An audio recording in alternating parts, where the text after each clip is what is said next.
Now on KGW News. They took away our teacher without talking to us. Students stand up for a teacher they say was suspended for defending their school.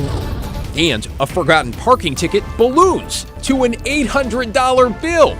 And I'm like, wait a minute, this is 14 years ago. A KGW investigation finds a state effort to settle old debts is hurting those least able to pay. Plus, why the punishment for Oregon's most prolific serial killer was just overturned again. Your news starts now. And we begin with breaking news tonight. What appears to be a significant crime scene in Gresham. Police say 2 people in a car were shot, and then that car crashed into a house. This is video just in from the scene, a residential area at Northeast 188th and Holiday. Now, we don't know how badly the victims were hurt, though police say they were both still conscious. No information on the shooter yet, but investigators point to shots coming from outside the vehicle. We'll keep you updated if we learn more. Thank you for joining us tonight. I'm David Molko. And I'm Laurel Porter. And still developing tonight, a massive search on Mount Hood to find a snowboarder. It's now been more than 24 hours since his girlfriend reported Ryan Mather missing after a day on the slopes at Mount Hood Meadows. Let's bring in Alma McCarty, who's been following the search efforts. And Alma, teams did not find any sign of him today. So what happens next? Well, Laurel, David, the Hood River County Sheriff's Office says search efforts will resume tomorrow around the area of the mountain accessed from the Shooting Star chairlift at the ski resort. That was the last known location of Mather.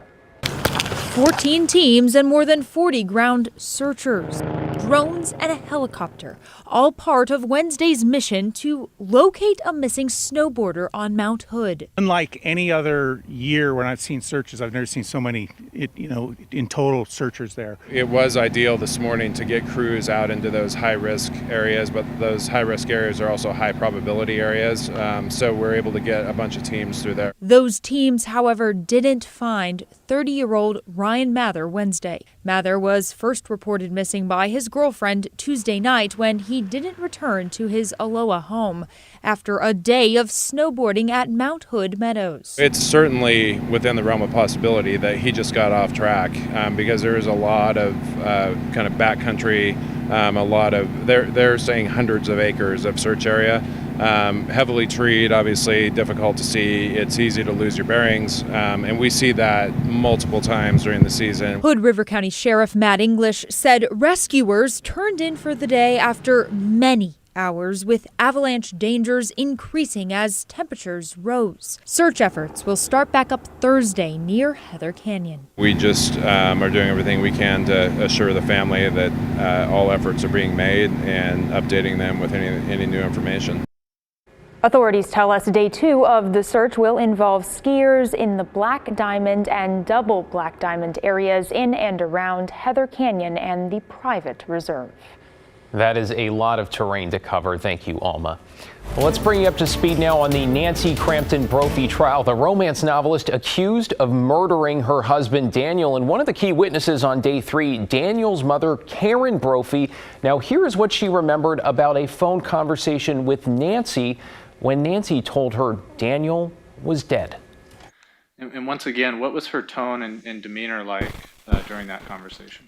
She said it was Dan. It was a very matter of fact thing. It was Dan. Was she crying? I said, "Oh, Nancy," and I was crying, and she did cry. After she told you? Yeah, Nancy Brophy at the end of the defense table in beige there, looking on just a few feet away. Up next on the stand, Officer Cassandra Wells, the first officer at the scene on June 2nd, 2018, to meet with Nancy Brophy later that morning. Well, she immediately started crying, and I gave her a big hug, and then I didn't talk about the case at all and just stood with her until detectives relieved me and contacted her themselves. Obviously, this talks to Nancy's state of mind, or at least her conduct at the time. Dan's mother expected to return to the stand as well. Defense said in its opening statements the jury will also hear directly from Nancy Brophy. Look for continuing coverage on air and online at KGW.com. For the fifth time, the sentence of an Oregon serial killer is being debated in court. The state Supreme Court overturned the death sentence for Dayton Leroy Rogers, and now a jury will help decide his new sentence. Rogers was convicted in 1989 for killing 6 women. Their bodies were found in a forest near Molalla. But the state changed how it defines aggravated murder, and now even his crimes don't qualify.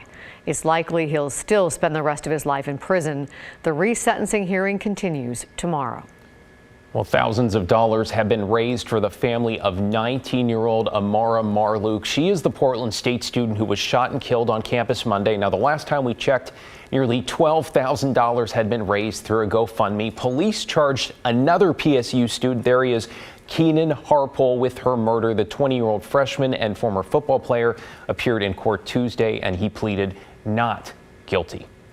New tonight, some Portland middle school students walked out of class today in support of one of their favorite teachers. Brian Chu was placed on leave, though some students say he was just looking out for their school. Catherine Cook talked with students at Harriet Tubman Middle School. Catherine, this really caught our interest because it's pretty unusual for teens to come out and defend a teacher like this. It is, and David, part of the story touches on the I-5 expansion. The teacher on leave opposes it, specifically the impact it would have on the school. But he also has a history of standing up against Portland Public Schools for a number of reasons. On Wednesday, Harriet Tubman Middle School students walked out in support of social studies teacher Brian Chu. They say Portland Public Schools put Chu on paid leave starting Monday. Staff members tell KGW the district is investigating Chu for a number of reasons, including disruptions during school board meetings and coaching students into opposing the I-5 expansion.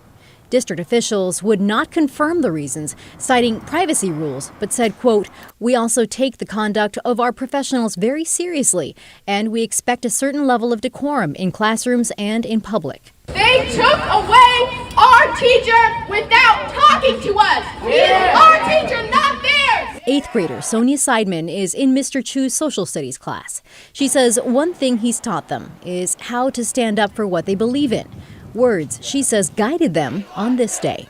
He was like, well, you know, if we ever have a walkout, like there's these signs in the cafeteria and you can just take them off the walls. And so we did that. Sonia says Chu has also led discussions on ODOT's planned expansion of I-5 near the school, something he's protested outside of work hours. The district is planning to move Harriet Tubman Middle School because of the expansion. He was like, do you think writing letters to the PPS board, he was like, that would be great. Like, do you guys want to do that? And we were like, yes. Sonia says other than Chu providing them with board members' email addresses, students who wrote the letters did so at their own will. She has her own theory for why Chu is on leave. PPS feels threatened because Mr. Chu was like helping us advocate for the school and the community. And he was the only one doing that. Chu has a history of speaking out against the school district. In February, he was part of a group that interrupted a school board meeting. He accused the superintendent of lying about replacing HEPA filters and also swore. That's a lie. What happened to GBC, bro? Yeah. Don't lie to us. We're in the schools. We know what's going on. During a 2017 board meeting, Chu criticized the district over its framework for middle school curriculum. PPS, aka mostly BS. This is the crazy making that has become synonymous with PPS. And in this 2018 guest opinion published in the Oregonian, Chu called the district white supremacist and patriarchal, among other things. For now, Mr. Chu's classes go on without him. Doesn't need substitute there. And while his future here is unclear, I hope it could get better, like the teacher can come back. Sonia Seidman knows what she wants. We as students value Mr. Chu so much, and we really need him in our school to thrive fully. In North Portland, Catherine Cook, KGW News.